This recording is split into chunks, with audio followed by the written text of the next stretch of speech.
region wouldn't even know about it, the way it was handled.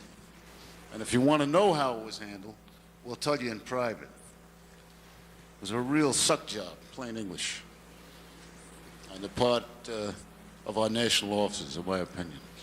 They screwed the guy, along with the FAA. That's all I have to say. Discussion. Chair recognizes delegate at microphone 1. I would like to propose a question to the amendment. The portion of dues that would go if this should pass on locally a local problem that's sanctioned, would that portion of the fund be from the entire fund or from that portion contributed by the facility that calls the local action?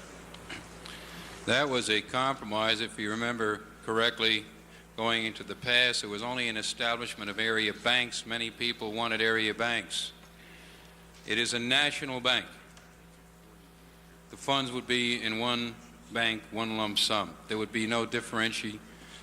It would not be differentiated between one facility or one area to another area to another area, if that answers your question.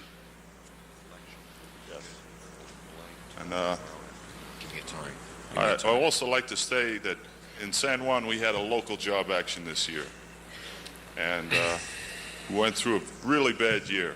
Was thrown out of the center about 3 times, suspended, tried to suspend me, letters of warning and whatnot from a local job action. I never worried about whether the National was going to sanction it or not, because this organization has always taken care of anybody who is representing them in the proper way, and no one has ever been fired from this organization that wasn't reinstated by PATCO. Chair recognizes delegate at microphone 6. 6, your next chair. Mr. Chairman, in response to my brother from New York, I don't think that this is the appropriate place to be discussing a case, and I don't think it's germane. I think that the issue has become somewhat clouded. We progressed to the point where we are now, 10 years, 10 long, hard years. I think we've got it together. If we adopt the amendment to the amendment, I believe it will ultimately lead to the disintegration of this organization. We've seen it happen with the UMW in part. I'm not here to indict them, but I think that the responsibility has been vested in the National Executive Board, and it should remain there. Local job issues, job actions, have a way of becoming national in scope. Something that happens in Miami is sure to have a ripple effect across the country. I think it would be a mistake for us to pursue the avenue that's being proposed. Thank you. Chair recognizes delegate at microphone 3. Not a delegate, as you well know. Still a member, though. And this bank thing, I'm the guy that created this Frankenstein that we're all sitting around trying to resolve today. And initially, the mucky mucks, East Coast power brokers and all that stuff, they had this idea about this wildcatting that scared the shit out of me. Now, if you read this amendment carefully, they're powerless. You pass their goddamn amendment, throw them a goddamn bone, and that's all they have is a bone. The deck is stacked against them. I think the damn thing is harmless, John. Further discussion.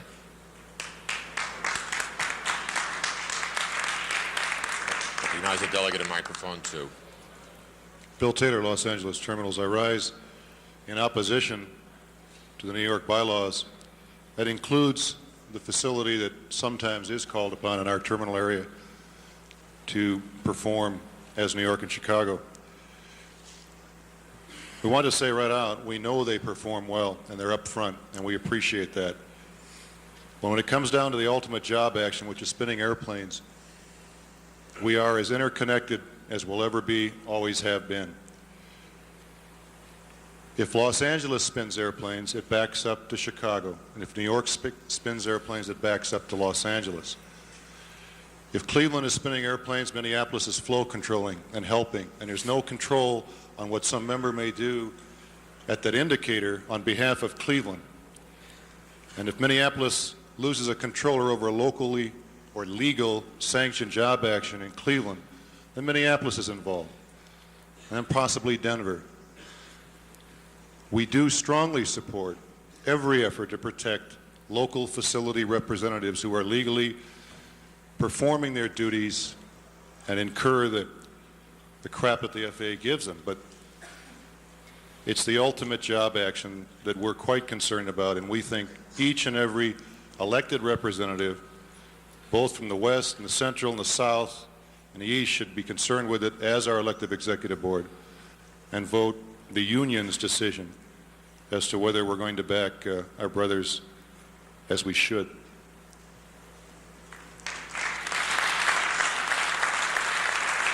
Chair recognizes the delegate at microphone 3.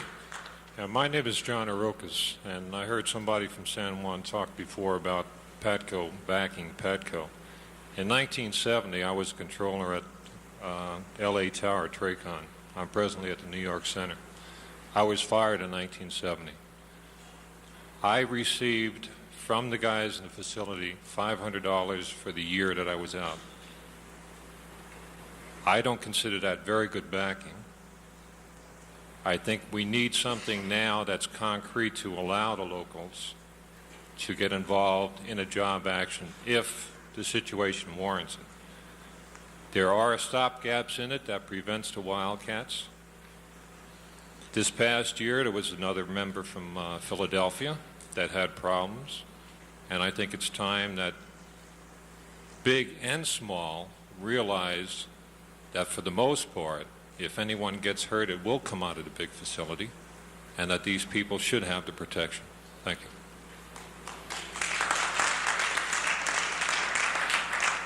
Any further discussion? Call for the question. Question before the Assembly is the amendment to the proposed bylaws for the National Controller Subsistence Fund. Those in favor of supporting the amendment to the resolution indicate by standing. Those opposed? Amendment fails to carry. Amendment before the body now. Resolution amended. It's the Boston resolution, which you have copies of. And would the maker of the amendment to the resolution address himself to the body on the substance of his amendment to the resolution? Paul Cannon, Boston Center. Again, the issue in this resolution, as the other, is the sanctioning. In this one, as opposed to the national office one, which is still on the floor, at least you have the opportunity to present your case to the executive board. At least you have a vehicle to petition them to move on the issue. I look for your support in the passage of this amendment. Discussion on the amendment to the amendment. Question. Paul, I have a question on your amendment. Is there... Scrivener's error. The copy that I have up here, and I don't know whether it is submitted by you or somebody else just scribbled on it, but the amendment. Section 3, under sanctioning, in Article 5, the copy that I have says that a local may submit a written petition through its voting representative or regional vice president who will request. Is that correct? That is correct. Thank you. Oh, wait a minute. It's not correct. It's may request. Written petition, may request. The one that's up here before the chair, the deletion on yours that was submitted is Section 3. A local may petition for sanctioning through its regional vice president who may request a meeting and then as printed. Is that correct? A local may Petition petition for sanctions. submit a written petition. for sanctioning. That's a change from what I have then. A local may, through written petition, Written petition, yes. may submit May submit a written petition for sanctioning through its regional vice president, who may request. The rest is unchanged. All right, the only change then is on the amendment to the resolution, the Section 3 portion of the Boston Amendment. A local may submit a written petition for sanctioning through its delete voting representative, Delete voting representative, may submit it through its regional vice president, who may request, and then who may the request. rest is the same. Thank you. Clarification, please. Who's signing the petition? Who's signing the petition, Paul? Yeah, Who signs the petition? Yeah, I'm not sure. President of local, I would assume. The president of the local, or every member in that local? That's what I'm asking. You want to know the Scrivener's error? No, I'm curious. I'm serious. I don't understand if it's every individual in that local or just the president requesting the thing. The president of the local.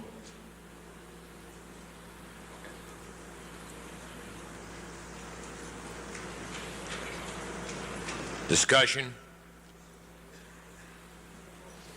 Recognize the delegate at microphone 3. Obviously, just for the record, this basically says no more than the problem we have with the national bylaws. We're making a request to the National Executive Board just to keep the position straight. I am definitely opposed to this. It gives us nothing more than yours or the other. So indicated. Representative and delegate at microphone 6. Yeah, I wonder if you could get Paul to read exactly what he has. I got a little confused back and forth on the wording. What exactly does that last paragraph say?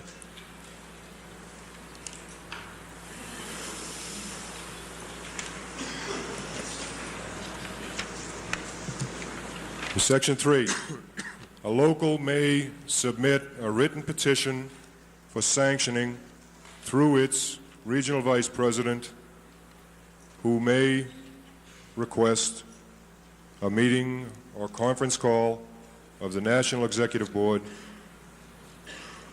The last part is a representative from the facility initiating this action will be a non-voting participant of the National Executive Board meeting.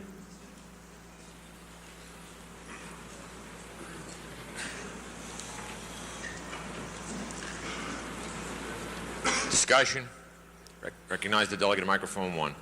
Gary Hart, Houston Center. Basically, just have a question. Under Article 3, eligibility, Section 1C, the purpose of the 180-day requirement there, what does that do? What does that accomplish?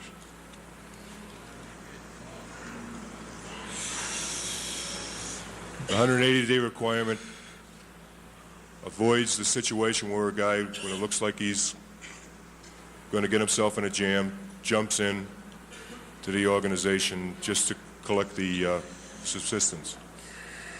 Well, my reason for questioning that, sometimes the FAA moves rather slowly to fire someone. In fact, they did in our facility, and it took them about 180 days. It would appear to me that with that language in there, it would allow someone to maybe a scab to accidentally get fired and then later join PATCO, and then later the FAA tries to fire him and he'd be participating in a fund he wasn't even paying into in the beginning, if I read it right.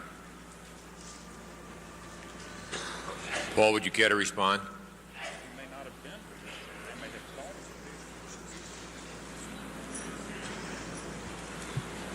Can I defer to one of the makers of the Without objection. drafters of this proposal?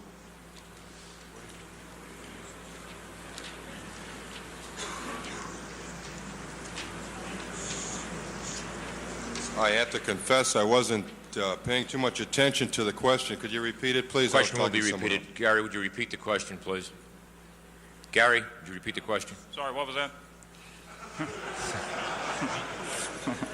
My question is, I'm a little confused. Maybe I'm the only one here that's confused on this. I see the possibility of a non-member saying later, like this gentleman just brought out, that, hey, I participated in that.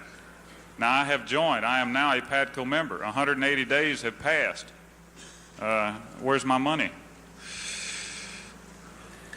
The 180-day limitation applies to the job action itself. In other words, if we have a job action next week, he has to have been a member for 6 months prior to that in order That's to be not what that eligible for says. That says prior to application for benefits.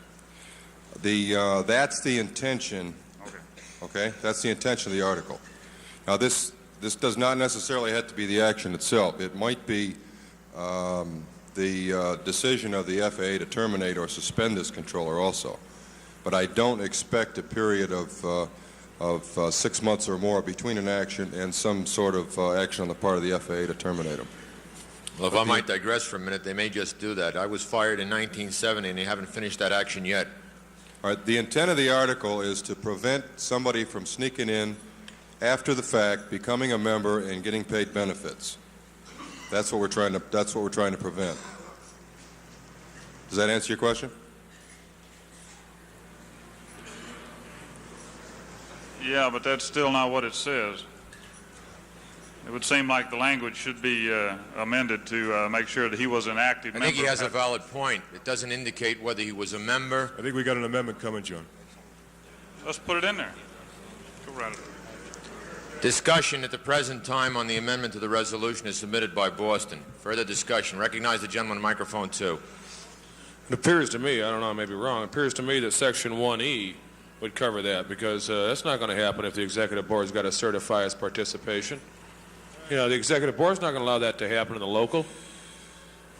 You can change it if you want to, but I don't think it's necessary. Additionally, I rise in support of this. This does a couple of things for us. My name's Jim Lundy, by the way, from Montgomery Tower. This does a couple of things for us. It gives us the vehicle to convince the Executive Board that a local problem is of such magnitude as to warrant sanctioning. It also leaves the final determination with the people that we elect and hire and pay the big bucks to make those decisions. And I think that's where it ought to be. I think it's a damn good proposal, and I applaud my brothers from Boston. Recognize the delegate at microphone 1. Mr. Chairman, on this Section C, would an amendment to that be in order at this time? Speak up, Ray. On Section C, would an amendment to that be in order at this time? An amendment to Section C of the amendment to the resolution is in order. Mr. Chairman, I'd like to amend Section C to read,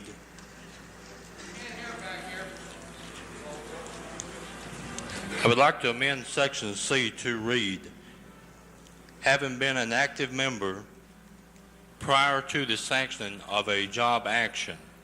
And it would also remove the the 180-day requirement on line 3.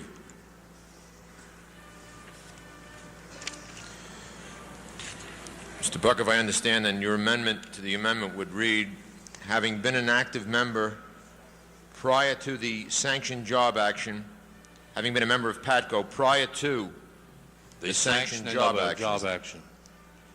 The sanctioning of a job action. The sanctioning of a job action.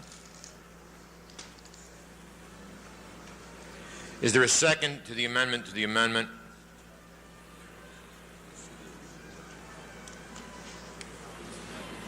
Hearing none, the amendment to the amendment fails. We're back now on the amendment to the resolution. Recognize the delegate at microphone 3. Yeah, Bob Bernard, New York Center. I have a question of Bill Peer.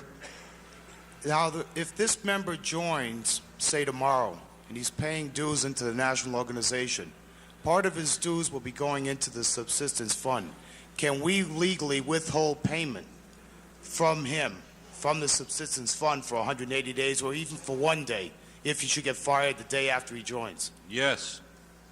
You can establish whatever conditions for eligibility you choose. There's nothing Even in the though law. his dues are going in to that fund? Okay. Yes. Thank you.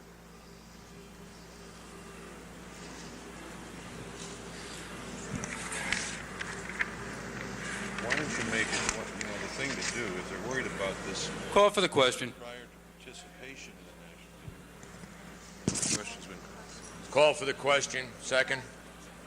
And seconded. Question before the body is the amendment to the resolution proposed by the Executive Board with the change on Section 3 of the second page, which reads, a local may submit a written petition for sanctioning through its regional vice president, who may request a meeting, and then as written.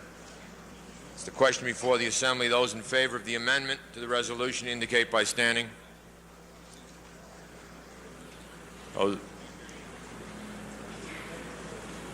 Those opposed?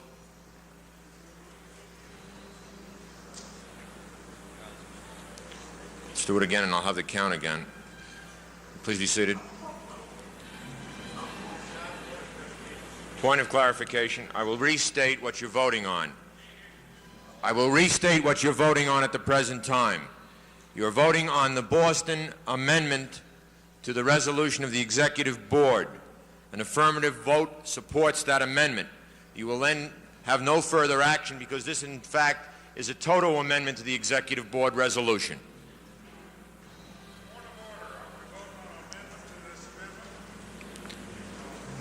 Point of order raised. I can't hear you back there. Draw the point of order. Thank you. Again, for clarification for the body assembled, you're voting on the amendment to the National Executive Board resolution as proposed by Boston. And in effect, it cancels the Executive Board resolution. This would stand on its own. It would be the final resolution of those submitted. Question before the body, and remain standing. Remember, only voting reps so we can get the count. Those in favor of supporting the amendment to the resolution with the changes as I indicated previously. Those in support of that resolution, the amended resolution, please stand.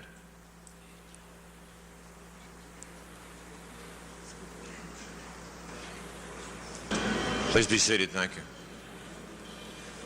Those opposed to the amendment to the resolution indicate by standing.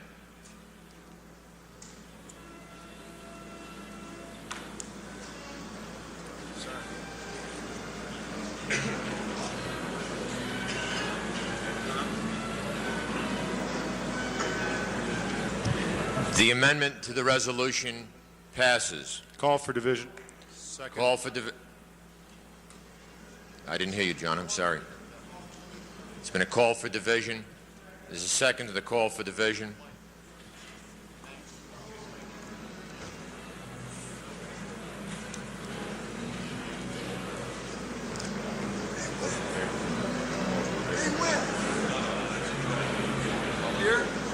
Don't I have to ask him? I have to ask him support?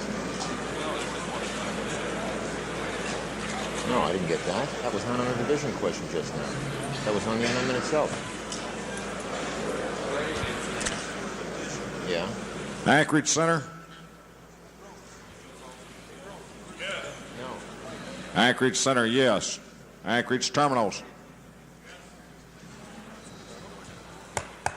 Can we have quiet in the room? I know the band's playing. It's hard to hear without the mics.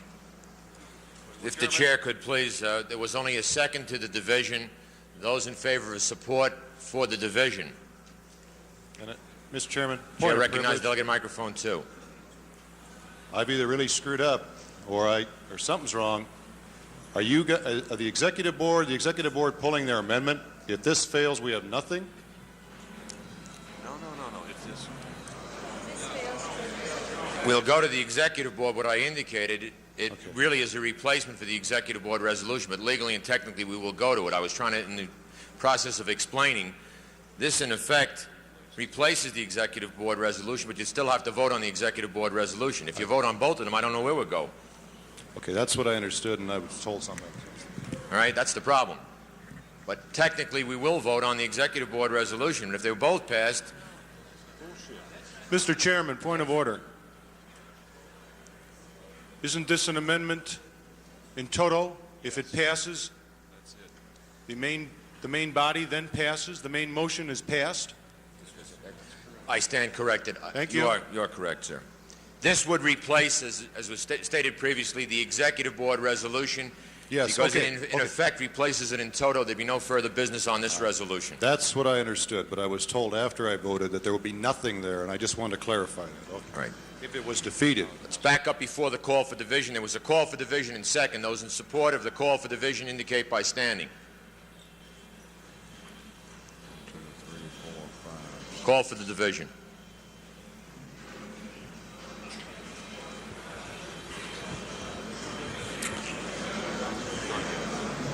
All right, could we have quiet on the floor, please? It's hard to hear if you don't go to the microphones, and we're trying to expedite it by not going to the microphones. Anchorage Center. Anchorage Center, yes. Anchorage Terminals. Anchorage Terminals, yes. Albuquerque Center.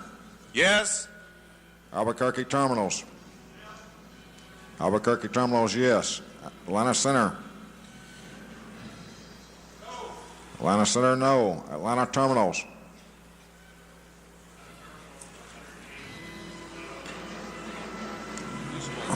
Go to the mic if you would, Mike. If you're splitting your vote, please go to the mics. Atlanta Terminals, 108 no, and help me with my arithmetic, 444 yay. Atlanta Terminals, 444 yes, 108 no. Balboa C-Rep. Balboa C-Rep, yes. Boston Center. Boston Center, yes. Boston Terminals. Boston Terminals, yes. Chicago Center. Chicago Center, no. Chicago Terminals. No. Chicago Terminals, no. Cleveland Center. Cleveland Terminals, no. Denver Center. Denver Center passes. Denver Terminals. Denver Terminals, no. Fort Worth Center. Fort Worth Center, yes. Fort Worth Terminals. Yes. Fort Worth Terminals, yes. Guam C-Rep. Guam C-Rep, yes. Honolulu Center. Honolulu Center, yes. Honolulu Terminals. Honolulu Terminals, yes. Houston Center.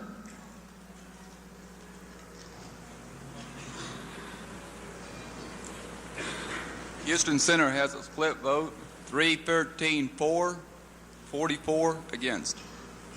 Houston Center, 313 for.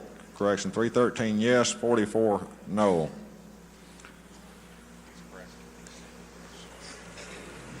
Houston Terminals.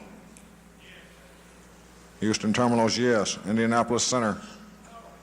Indianapolis Center, no. Indianapolis Terminals. Indianapolis Terminals, yes. Jacksonville Center. Jacksonville Center, yes. Jacksonville Terminals. Jacksonville Center.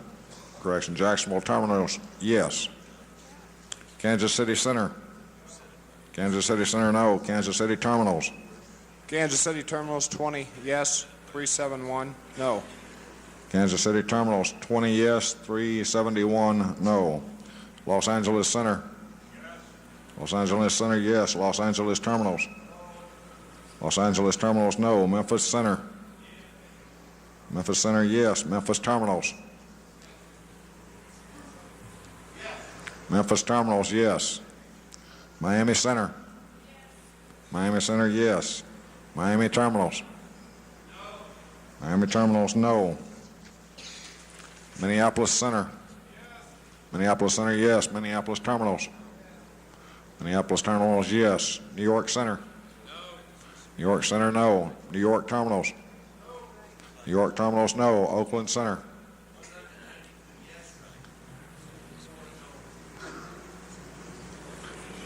Oakland Center, 192 yes, 64 no. Oakland Terminals. Oakland Terminals, yes. Salt Lake City Center. Salt Lake City Center, yes. Salt Lake City Terminals.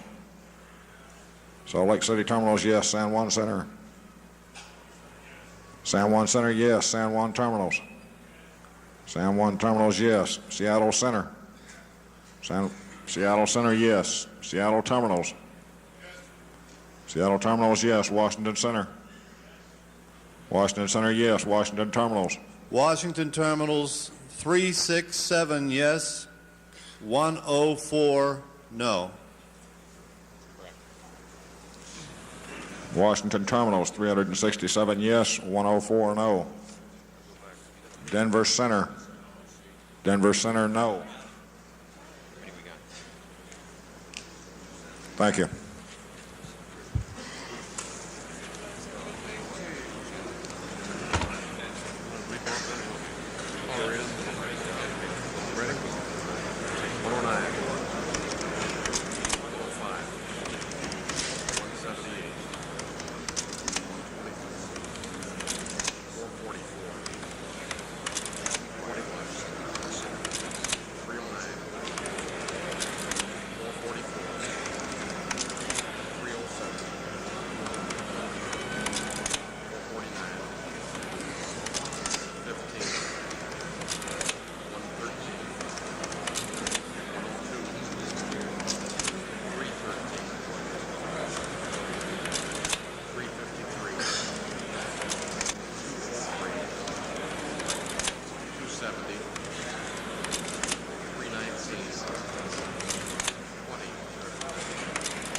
This is the one that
Got me on?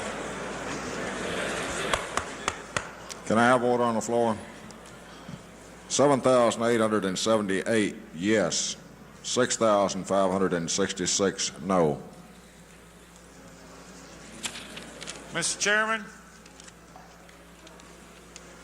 Mr. Chairman? Chair recognizes the delegate microphone 3. Question. The resolution that was just passed, when does it take effect?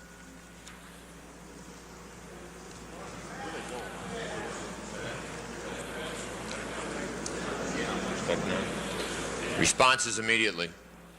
Okay, sir. The monies collected since we went to a mandatory bank, am I correct in understanding they are covered under the old resolution that was passed last year? That's correct. Thank you.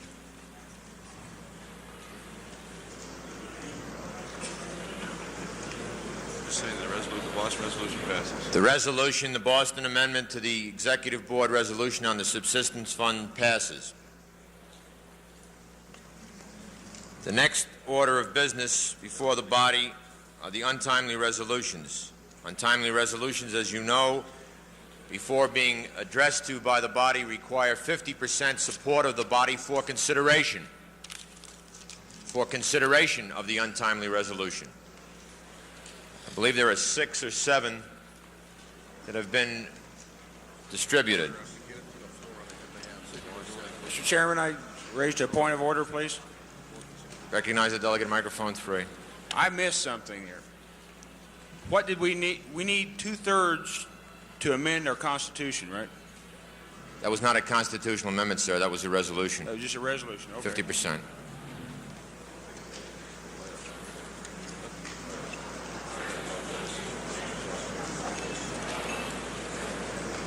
For the purposes of discussion by the body on the untimely resolutions, I'll state once again that before you consider the untimely resolution, it must have support of 50% of the body. The first untimely resolution is the one that has on the top, untimely resolution called in by Carl Settle, 5478, PATCO Local 420. Begins, whereas there's a real need for PATCO executive officers to have a current and up-to-date working knowledge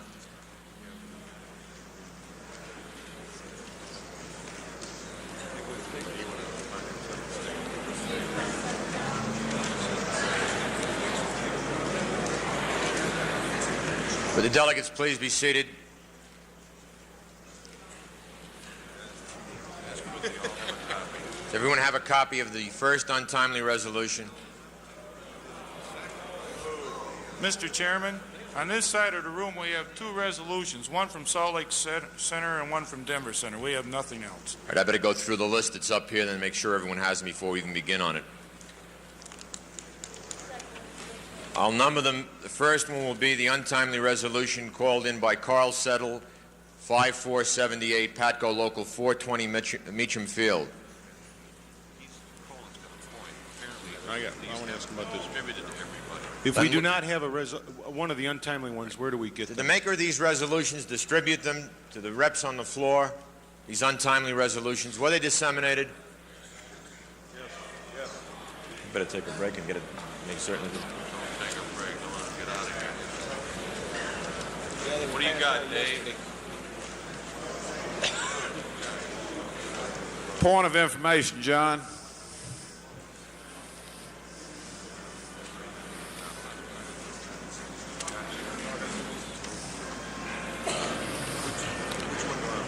I just want to make sure they have... Point of information, John. Yes, sir.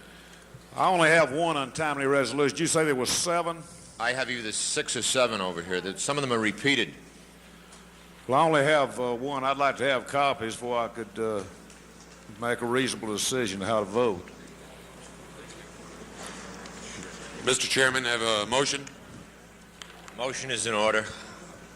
Make a motion that inasmuch as there is some confusion as to the untimely resolutions, that we adjourn and consider these tomorrow morning. That will give everybody ample opportunity to have the paper in front of them. If the chair can respond, I would rather, because of the magnitude of business facing us tomorrow, clear up these issues tonight. We'll try to get them immediately to you so we can proceed and then terminate for the night. Could you give me a recap of what is expected for business tomorrow then, other than these resolutions?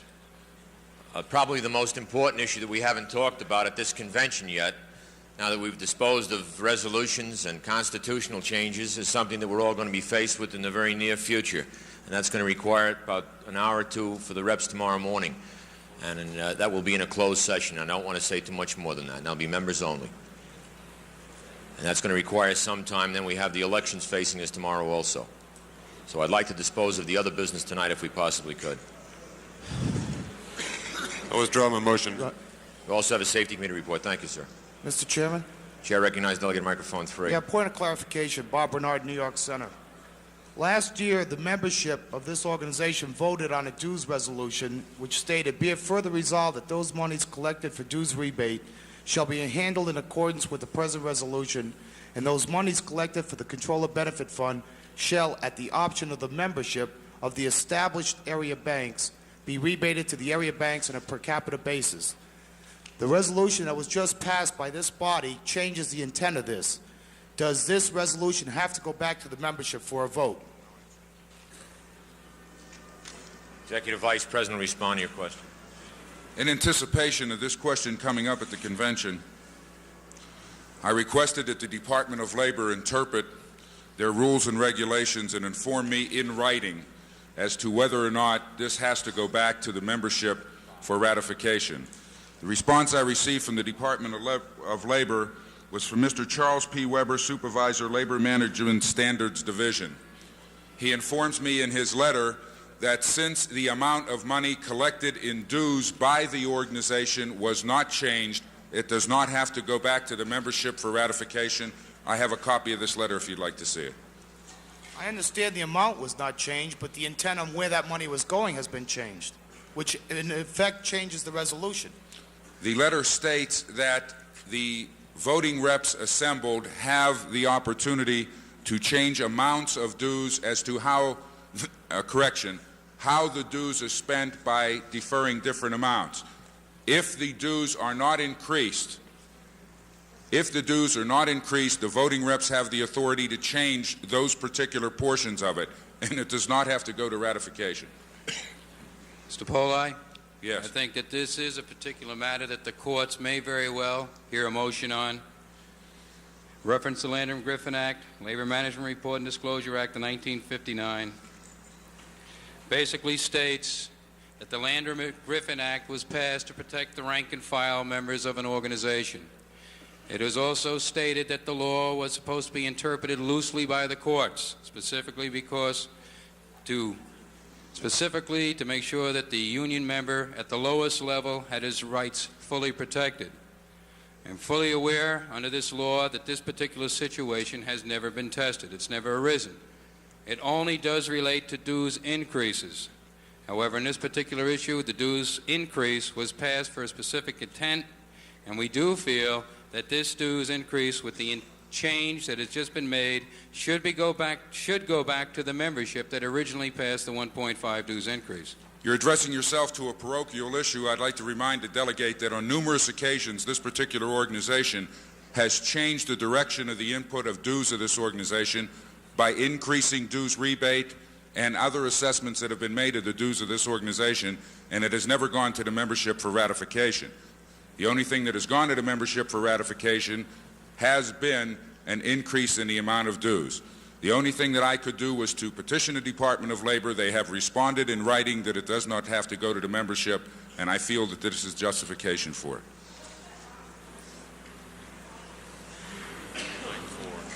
Microphone 4 is recognized. Yes, to get on with business, if you're ready for the untimely resolutions. We are, and I would beg the indulgence of the Assembly, and as much as everyone doesn't have them, we are down to 5 untimelies. The Secretary's running off copies. Let's take a 10-minute in-place break, and then we can finish this business tonight. Thank you. 10-minute in-place break.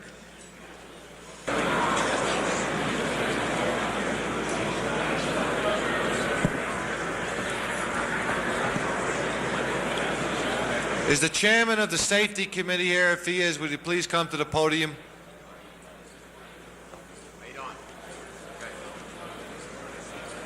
Stan, we only have $4 for this. You could use one of those drinks right about now. What? While we're waiting for the copies, the winner of the Local 525 drawing is Jim Deem of Local 223. That's the Las Vegas thing. Congratulations. You won some money, I guess. If you go to Kevin Kempton, that is the red-haired fellow with the beard out at the registration desk, he will give you the hooker that you want. Well, make it Mike Stein, because I think Kevin's on a break. Mike Stein will take care of you with the hooker. You got a double debate. Bring the copies off. It should be just a couple of more minutes. How many total reps only, voting reps only. Line up over here. If you don't have, there's 5 resolutions that we're concerned with. Just the voting reps now. 1 from each pile.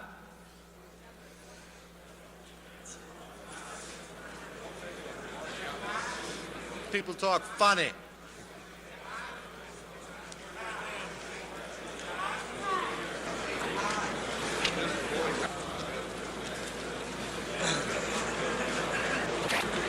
voting reps. The alternate voting reps only.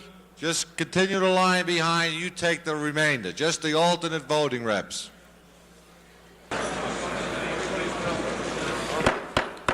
Body, come to order, please.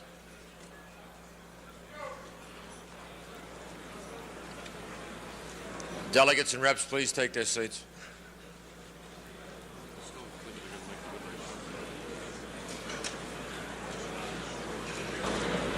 The delegates, please be seated.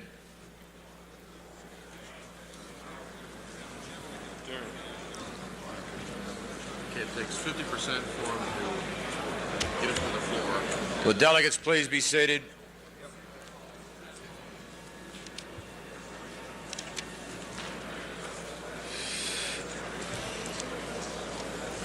First untimely resolution for deliberation by the body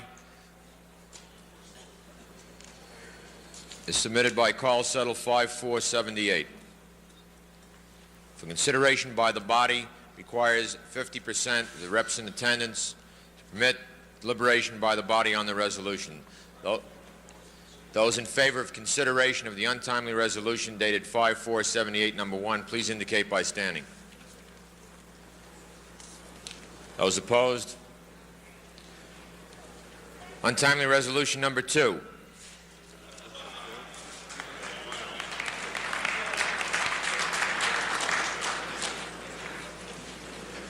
Those in favor of consideration of the untimely resolution number 2 indicate by standing. Those opposed? Will the maker of the untimely resolution number 2, either Bill Taylor or Greg Runge, please address the Assembly?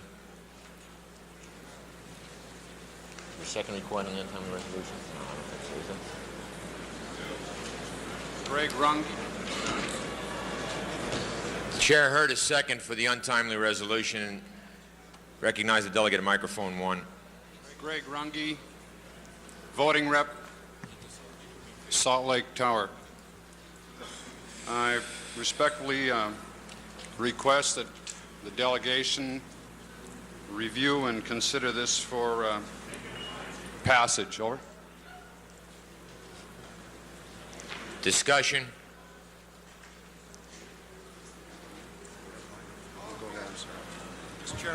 Mr. Chairman. Chairman recognizes the delegate at microphone 2. I'll get right back to you, Gary.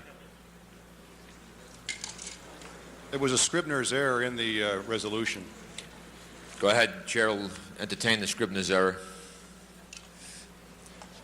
Number 2, it should read that this compilation be distributed to all PATCO locals, and that is striking as a new section to the PATCO facility guide. So number 2 reads that this compilation be distributed to all PATCO locals, and the rest is the same, except in number 3 at the end, again strike the PATCO facility guide. Without objection, Chair considers the Scribner's error, the deletion in Section 2 as a new section to the PATCO Facility Guide, and again in Section 3, PATCO Facility Guide, strike that language. Discussion on the untimely resolution. Scribner's error again. It's another Scribner's error. Yeah, up under the second whereas, second line, Pat 2 or something. Should be PATCO, I hope. My copy reads PATCO on it. I might have a different. Oh, okay, that's misspelling. You're correct, Gary. PATCO. That's the first legitimate Scribner's error that we've had. Discussion.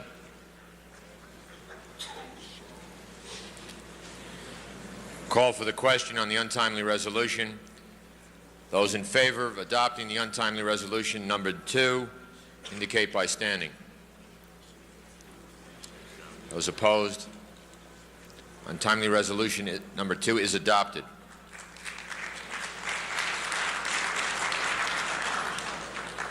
Untimely resolution number 3, again requiring 50% the voting reps present and voting for deliberation.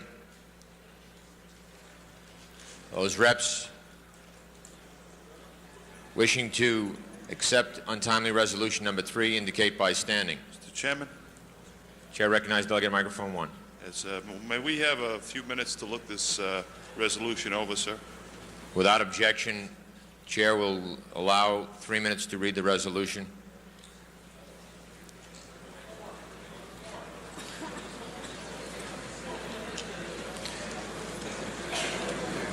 In the interest of moving, while the deliberation on 3 is taking place, the untimely resolution numbered 4 is simply clarification of action already taken by the Assembly last year. I believe there's no further action required on untimely resolution number 4, and without objection from the body assembled, we will not deliberate on resolution number 4. Both of those actions have in fact taken place by this Assembly and are in place for this year's convention.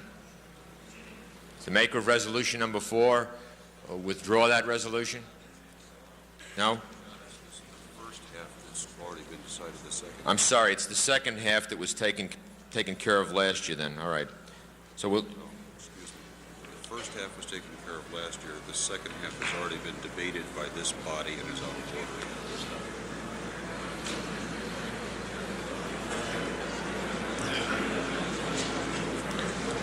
One was taken care of by convention action last year. All right? Last year, okay. And this one has already been placed before the body and decided, unfortunately. All right, the chair rules that number 4, the untimely resolution number 4, the first portion, we'll break it into 2 portions, is already in place by convention action taken last year.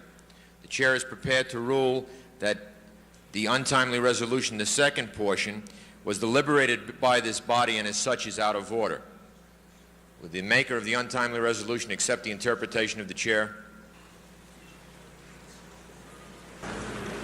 Recognize the delegate microphone 1.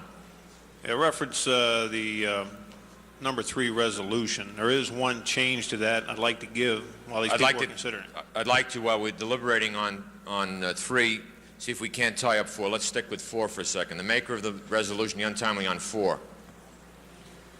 Is he present? Without objection from the body, then, 4 is no longer under consideration. All right, now the question is in order for untimely 3. There is one change to it. In the next to the last paragraph, the second line, controllers who, after the word who, insert withdrew their retirement to live on while they were dismissed, and remove the words were rehired with no back pay. I'll read that again. After the word who in the second sentence, insert withdrew their retirement to live on while they were dismissed, and remove the words were rehired with no back pay.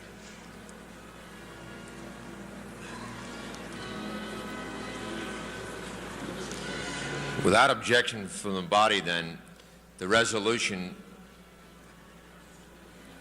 reads the second sentence of paragraph 6 would now read controllers who withdrew the retirement to live on. Mr. Chairman, point of order. Point of orders. Recognize delegate microphone 1. We have not yet voted to consider this untimely resolution. Is that not correct? I believe that's the case, but if this was the maker of the motion who is standing at the microphone, he can amend it. We have not even considered whether we're going to deliberate on this motion. Okay? Would you give that to us again, then? Okay, again, second sentence, paragraph number 5, controllers who withdrew their retirement to live on while they were dismissed, and replaced the phrase were rehired with no back pay. So in or effect, scratch that phrase. 33 controllers who withdrew their retirement to live on. It doesn't... While they were dismissed. While they were dismissed. And that replaces the phrase were rehired with no back pay.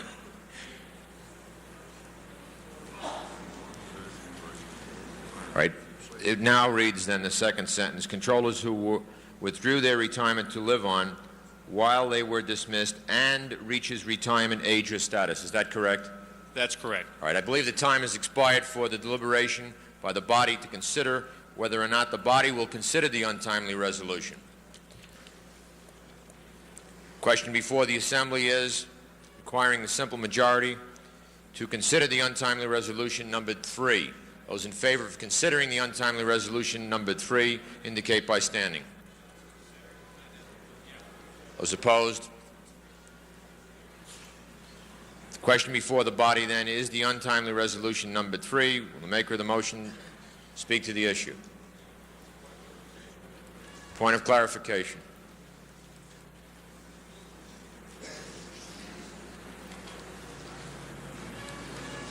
Chair recognizes delegate microphone 2. So that I'll have a complete report to my membership when I get back. Is there a dollar figure on there? The dollar figure is immaterial. I realize that, but I'm going to be asked. Do you have a figure? You can't, with this resolution, get an exact dollar figure because conceivably it could be zero. Pardon me?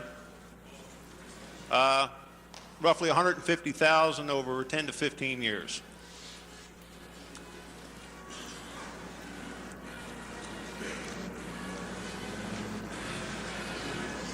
Mr. Chairman? Chair recognizes delegate microphone 3. I've read this resolution, and I'm opposed to the resolution for 2 reasons. First reason, before anybody gets any money back, I want $80,000 for Cleveland Center, so we took care of our people. And so do several other facilities, and they're going to want their money back also. There's many other people that lost time for their annuity that were suspended for a period of over 2 weeks to a month and maybe longer. That's an annuity credit. Those people are entitled to their money also. So it costs you a lot more than $150,000. Discussion. Recognize the gentleman, the delegate microphone 2. Yes, John, a point of information. I don't know where the maker of this got his information as to the number of bodies. Ray Fox, Anchorage Center. All day long, all I've heard is we've got to help our own. This looks like to me it's it. I believe page 2 says if anybody has been deleted, apologies are sent their way and please get your name on the list. But I personally think that these gentlemen made a big sacrifice for us, and I think that we should each and every one think very hard before we vote against this. I personally am in favor of it. Mr. Chairman. Chair recognizes the delegate at microphone 2. I believe he was waiting first. I'd like to introduce an amendment to the resolution. It's in order. Amendment to the resolution is in order. Amendment to the resolution is in order. Last paragraph, paragraph 6.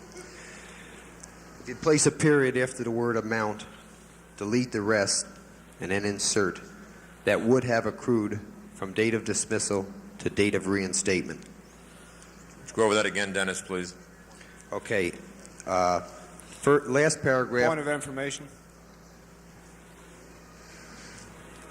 Recognize the delegate microphone 1. Should not the maker of the resolution give his rationale behind it first before the discussions? We were in discussion. The rationale was appropriate. However, there was an amendment proposed, and that is also in order. The body has accepted the untimely resolution. The amendment to the resolution is in order. Would you go over it slowly, Dennis, please? Yeah. Last paragraph, paragraph 6, would delete everything after the word amount and then substitute that would have accrued from date of dismissal to date of reinstatement, period. That whole last paragraph would then read, if so, then it would then be it further resolved that PATCO repay the amount that would have accrued from date of dismissal to date of reinstatement. Is there a second to the amendment?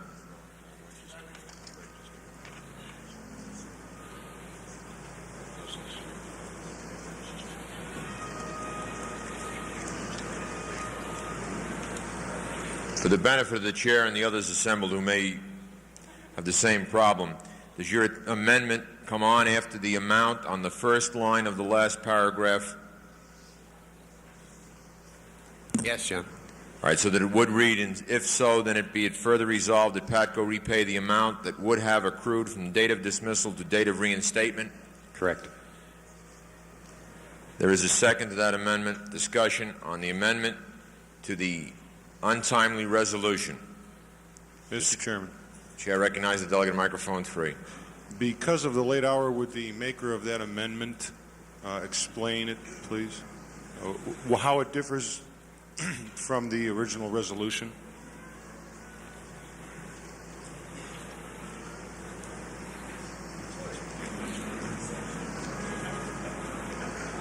Gary Fitzgerald, Bradley Tower. We've been talking finances all day long, and it looks like this is going to be a long, drawn-out one if we run it down the road, not knowing what the total number of people are or really who's involved. The intent here was to repay the amount into the retirement fund that is now and still considered bad time, to bring that person up to date to where he would have been had he not been dismissed. Mr. Chairman. Chair recognizes the delegate at microphone 1. Okay. The original resolution, to try to pin down a figure is impossible because the way the resolution is written, if an individual has 21 years federal service and goes out on medical retirement, there would be no need to back pay that retirement fund. He would not realize any higher annuity. So to determine exactly how much it's going to cost is impossible. Again, there's a correction on the back of that states that that figure of 33 is only approximate. We now believe it's somewhere in the neighborhood of 15 to 20 people. Question before the body on discussion is the amendment to the untimely resolution, the insertion of the words that would have accrued from date of dismissal to date of reinstatement. Discussion on that. Recognize delegate microphone 2. May I speak to the entire amendment or resolution? If there's no objection from the body, it's in order. I think we covered the same resolution in Hawaii and it was defeated. And one of the questions that was raised was how about the guy that sold his house or took out a loan or borrowed money or took it out of his savings account in lieu of taking the money out of his retirement fund? How do you pay this guy back? And it opens the door to just an unending series of these and plus the management of it. As good as it sounds, I think it just can't be managed. I have to speak against it. Discussion. Mr. Chairman. Recognize delegate microphone 3. If I could have the same privilege to speak to the amendment as a whole. Yes, sir. Without objection. I say to those people that are so overly concerned now to a problem that existed in 1970 and 1971, that they go back to all these people that are so overly concerned now and ask those people to make the contribution now to buy back the monies that they didn't give in 1970. Discussion. Recognize the delegate at microphone 2. Right. On this last amendment, it's kind of misleading. Now, maybe they handled the guys in different regions a different way, but when I got reinstated, and they give me my back pay to cover that period, it was a gross amount of such and such money, but they withheld out of that gross what I would have paid into the retirement fund while I was on the street. Now, what I didn't get back was what I had took out that I'd put in there for the 14 years I'd been with the agency that I had to use to live on. But this is kind of incorrect and misleading. I don't know whether they did it different in different regions, what have you, but like I got my gross paycheck, they withheld that poured out to cover back to the time that I was reinstated back to. Well, if I could interpret the amendment to the untimely resolution, it would only, if this amendment would have passed on the untimely resolution, take care of the time from the date of dismissal to the date of reinstatement. Is that correct, Dennis? That your amendment would provide for the money from the date of dismissal to the date of reinstatement. Is that correct? Correct. Discussion. Mr. Delegate, Chairman. microphone 2. I would like to request that Mr. Rock address the Assembly in regard to this matter.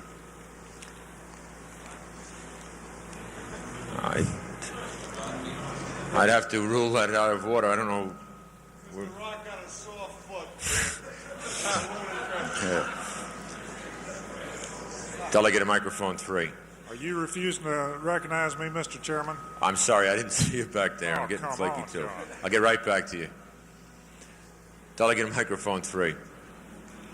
Mr. President, under the Air Traffic Controller Retirement Bill, you can retire as an air traffic controller with 20 years at age 50 or 25 years at any age.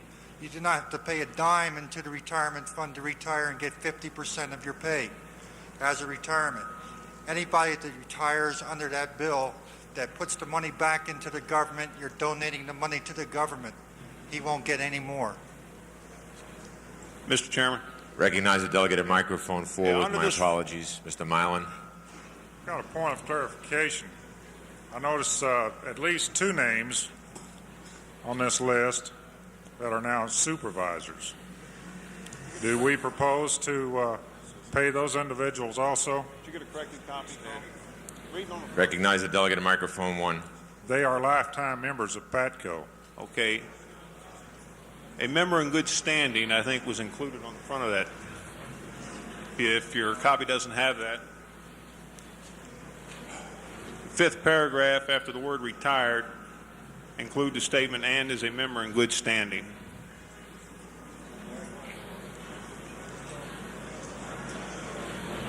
They're lifetime members. The supervisor is no longer a lifetime member, if I can interpret that by the action taken by this body last year. Shouldn't be any question in anyone's mind about that. That action was taken last year. Lifetime member who went into supervisory ranks is no longer a member of this organization. Mr. Chairman, one other point, too, that I'd like to bring out. Reference the Public Law 92-297, the second career and retirement. That, again, if an individual is entitled to that, then he would not realize a higher annuity and therefore would not be covered under this.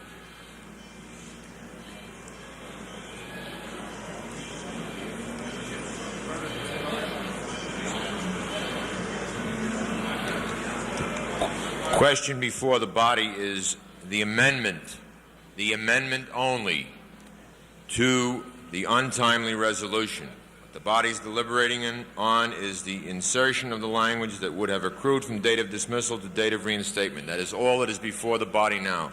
Discussion on that issue. Recognize the delegate at microphone 1. Mr. Chairman, John Notabum, Denver Center. I'd like to speak against the amendment to the proposal in that this covers just a brief period of time and it doesn't address the real issue to which this proposal was submitted for. We want to reimburse these people for the money that was taken out of their retirement fund that they had to take out in order to live on for the 6 months or year that they were on the streets before they got rehired with no back pay. These are the people we're trying to benefit, and I think we should keep that in our minds. Further discussion on the amendment to the untimely resolution. Call for the question. Call for the question. Second for the call for the question. Body's deliberating only on the amendment to the untimely resolution, the language that would have accrued from date of dismissal to date of reinstatement. Those in favor of the amendment to the untimely resolution indicate by standing. Those opposed. Motion fails. To amend the untimely resolution, the body is now deliberating untimely resolution number 3 as proposed. Question.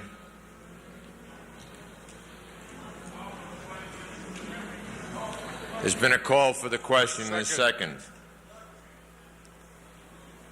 Motion before the body is untimely resolution number 3. Those in favor of untimely resolution number 3 indicate by standing.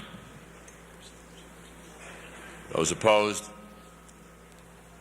Untimely resolution number 3 fails to pass.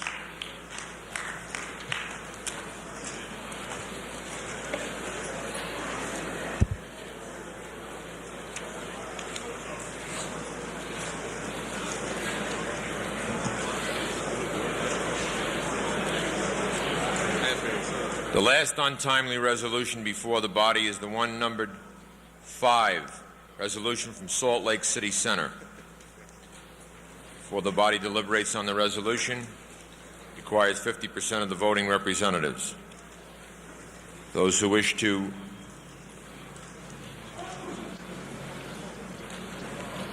entertain untimely resolution number 5 indicate by standing. Those opposed?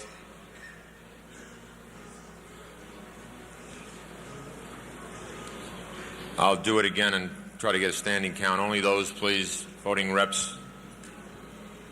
Untimely resolution number 5, those in favor of receiving untimely resolution number 5 indicate by standing. We have a couple of gentlemen standing. Are you standing for the vote, sir, in the back? Thank you.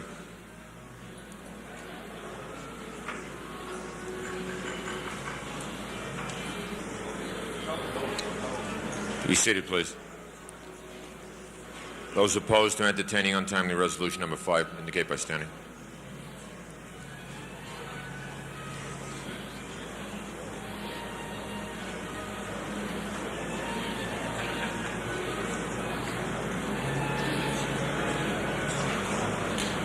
Well, brothers and sisters, we've been consistent all day. It's 24-24. Call for division.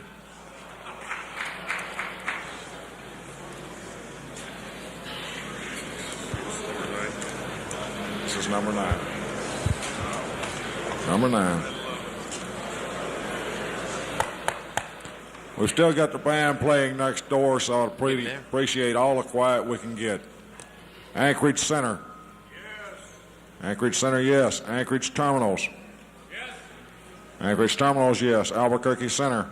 No. Albuquerque Center, no. Albuquerque Terminals. No. Albuquerque Terminals, no. Atlanta Center. Atlanta Center, yes. Atlanta Terminals. No. Atlanta Terminals, no. Balboa C-Rap. No. Balboa C-Rap, no. Boston Center. Yes. Boston Center, yes. Boston Terminals. Boston Terminals, yes. Chicago Center. Chicago Center, no. Chicago Terminals. No. Chicago Terminals, no. Cleveland Center. Cleveland Center, no. Cleveland Terminals. Cleveland Terminal, if you're splitting the vote, please go to the microphone. I cannot hear it.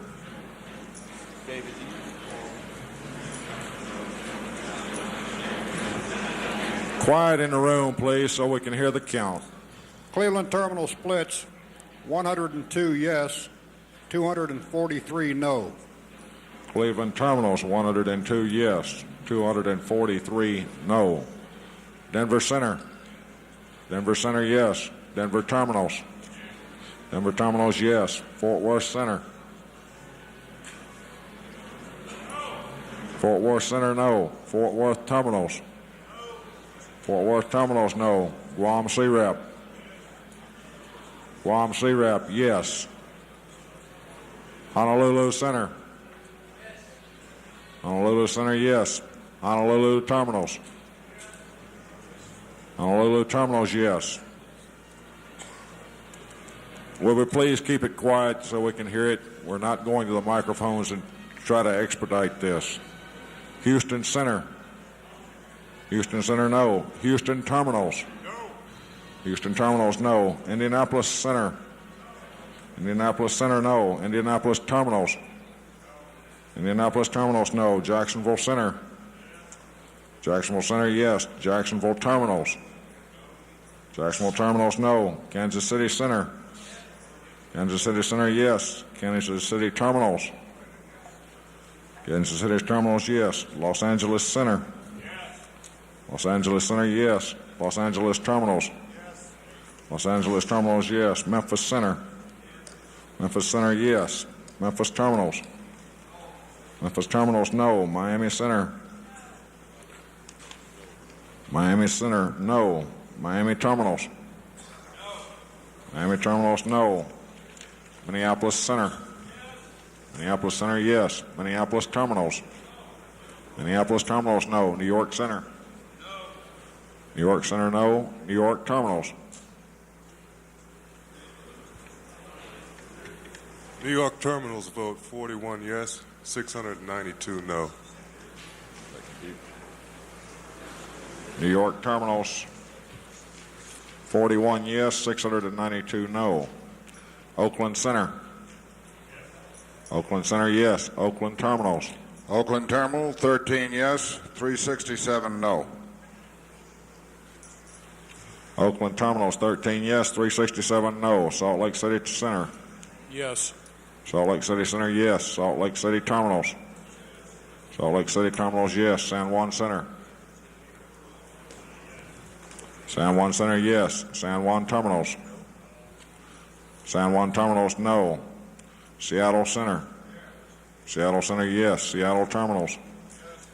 Seattle Terminals, yes. Washington Center. Washington Center, no. Washington Terminals. No. Washington Terminals, no. But I'll help them file an appeal.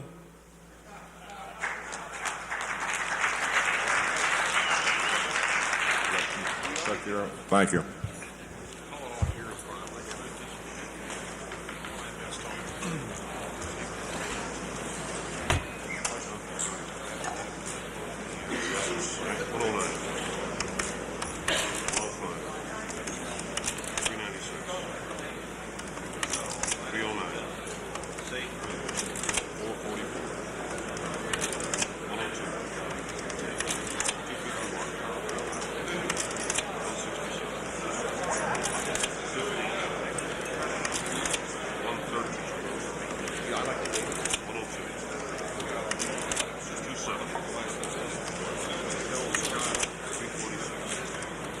No, it's not.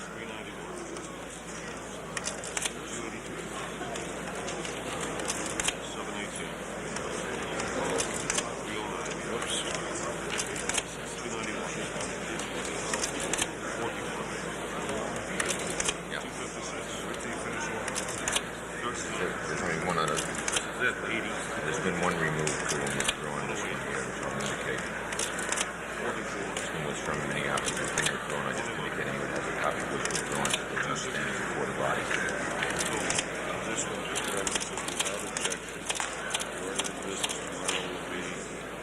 The conclusion of the safety committee meeting, closed meeting. Conclusion of that, a break for lunch, and election votes at 1 o'clock. Okay. Yes. Executive board meeting, 9 o'clock tomorrow morning. I think you ought to be for that.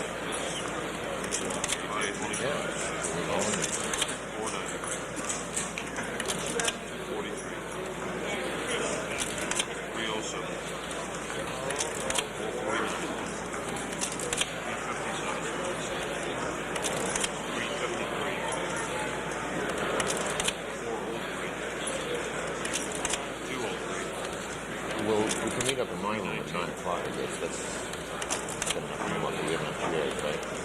I got a table. No, I'll meet up in mine at 1361. I think that's better.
please.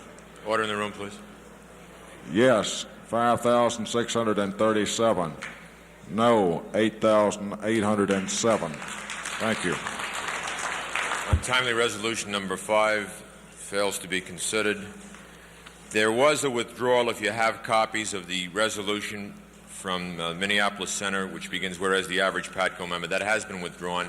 That completes the untimely resolutions. Without objection from the body, there will be an amendment to the agenda and the order of business tomorrow. Commencing at 10 o'clock tomorrow morning, we'll receive the report of the Safety Committee. At the conclusion of the report from the Safety Committee, we will then go into a closed meeting, all members only, closed meeting in this room, all members only. At the conclusion of that meeting, we'll break for lunch. And at 1 o'clock, we will commence with the election of officers at 1 o'clock. Without objection, that will be the agenda and the order of business for tomorrow. Question? The main assembly body will be here at 10 o'clock. For the members of the Executive Board, there will be a meeting of the Executive Board in executive session at 9 a.m. tomorrow morning, 9 a.m. tomorrow morning, room 1361. And before the body departs, there are a few announcements to be made. Recognize the delegate at microphone 1. I hate to hold us up, but one favor of the chair. Many of us have our wives here at this convention at our own expense, and since they traveled with us through the last little fracas and all the others, I would like to move that the wives would be allowed to sit in on that particular meeting.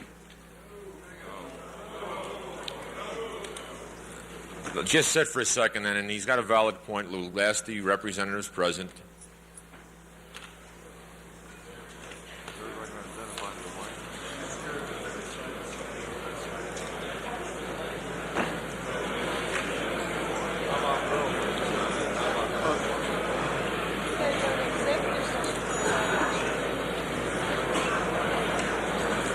Those that wish to extend the meeting to the wives indicate by standing. Those opposed?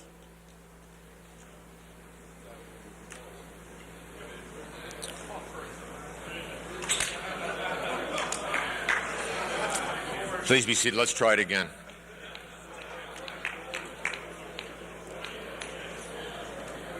Those in favor indicate by standing. Order. John, may I ask a question before we vote? Yes, you if may. I would not be out of order. Maybe I'm out of order, but if the closed door session tomorrow is going to involve a possible illegal job action, talk, or discussion, or a felony against the government, and I don't know if it is or not, maybe it would be best not to involve non-members or wives in that type of conversation if that's what we're going to discuss.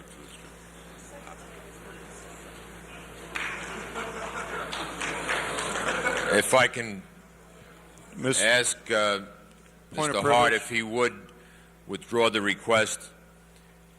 As you know, I mentioned earlier there's going to be an executive session of the board, and without going into detail, you prohibited us from going into executive session except for certain reasons, and I didn't want to go any further than that. We do preclude and exclude my wife, my secretary, or anyone else from attending those meetings, and I do think because of what could be potentially an area that you wouldn't want to get involved because they may be called at some future date. I think it would be in everyone's interest if you'd withdraw that, Gary. So done. All right. Without objection, then, thank you, Gary. A couple of announcements, please. All right, first of all, that legal meeting will take place immediately in 598. Is that correct, New York 598? All right. Secondly, I just want to remind you, take all your material that you need or you want off the tables because the maintenance people are going to clean it up and it'll be gone. That's it.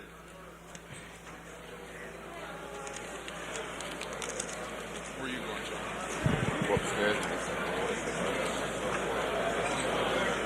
How close were you, Forrest? Forrest.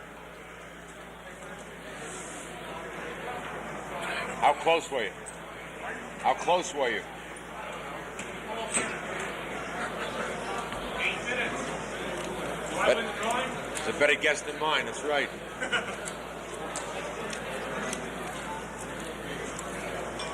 Right, Mike?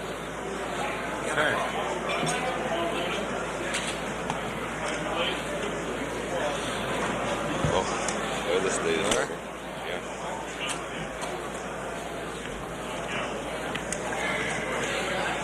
Does this shit you need or anything like that?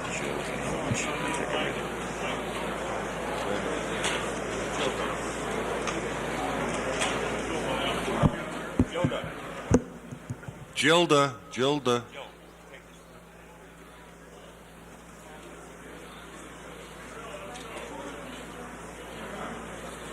No, we don't have time for it now. Well, wait a second. Maybe we will. John?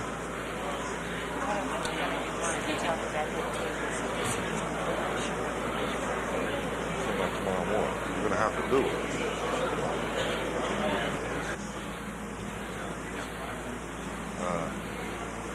You want to have a meeting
closed. Nobody allowed in the room. I made an invitation to Jackson as far as membership, that's closed. And when we commit to the meeting based on what's happened, we'll have a closed meeting after we finish with the safety report, okay?